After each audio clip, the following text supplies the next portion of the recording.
It is for this reason that some of your party members felt you should be impeached as deputy president, because they felt that your shareholder narrative is too divisive for the country.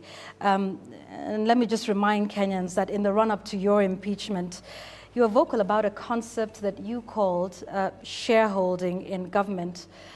You explained this quite a number of times on several occasions, where you believed or seemed to believe that development follows particular voting patterns. And you were very specific about how the Kenya Kwanza government should dole out goodies.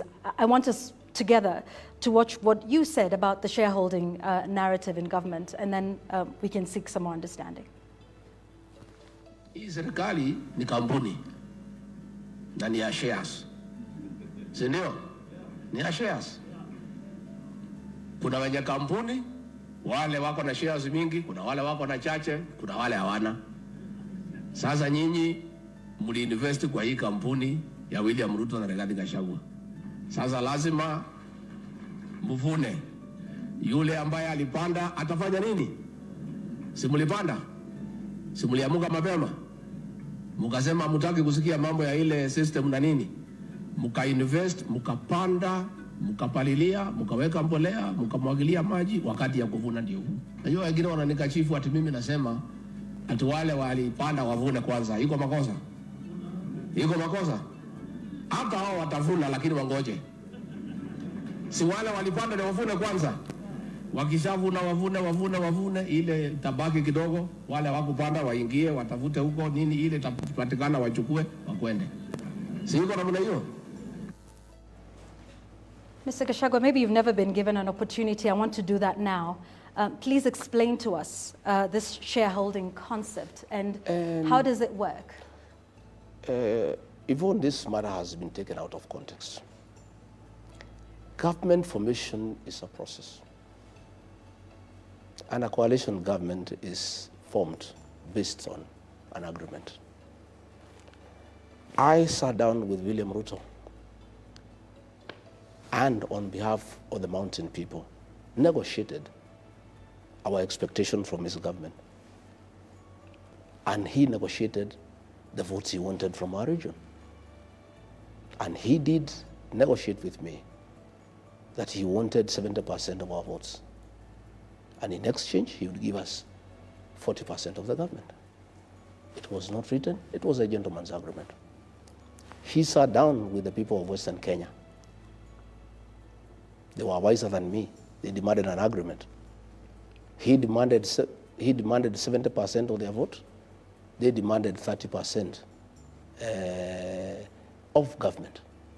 He sat with Kingi from the coast, and Kingi demanded certain things that will be done when government is formed. I was simply following the honoring of that agreement, that what was promised and what was agreed on must be honored. And I was saying, we made an agreement that we are investing in this government, and this is our expectation. And Yvonne, it is not that it is anything that I was coming out from the blue. It was an agreement that was negotiated, and I was insisting that that agreement should be honored. Other people are not insisting on the honoring of that agreement. I was under a lot of pressure from the people I negotiated on their behalf, that what we agreed on should be honored. And that is when William Ruto turned against me, because he didn't want to honor what we had agreed. And luckily for me, and it's a mistake that I made that I have to live with, I didn't insist on a written agreement. It was a gentleman's agreement. Nevertheless, even a verbal agreement in law is acceptable. Sorry, just so we understand, you say you negotiated on behalf of your people. Yes. What did you negotiate for? Positions, development, roads, coffee reforms, tea reforms, guaranteed minimum return. We did economic charters with President William Ruto, 4 counties in Kenya. And for the people that I represented, because he came to me because he wanted votes from my region. That is the truth. It was not that because he just loved me or he was my friend. It was quid pro quo, Give me this, I give you this. And he said, Rigathi, I want 70% of votes from the mountain. Can you deliver that? I said, yes, I can deliver. And I delivered 87%. And I said, I expect the following. I negotiated ministries of interior, finance, agriculture, water, lands, attorney general, trade. I negotiated all those agreements, you know? And where we started having problems is when he started taking away what we had negotiated. He took away finance.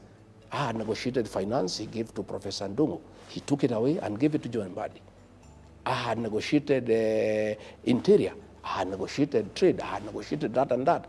Because Vaughan, and that is where many people probably fight like... Although John Mbadi came after you. No, I'm just saying along the way. Okay. That agreement still stands, whether I'm there or not. Is because that... I negotiated on behalf of our people who voted. All right. And then they delivered. They gave him 7% of the votes. So they honored part of the agreement because so the agreement was 70%. So this was on behalf of the people of Mount Kenya? Yes, yes, yes. We don't hear much of the complaints from the people of Mount Kenya about whatever these agreements that were not made. You wouldn't know. Why is there a rebellion in that mountain? That is the issue.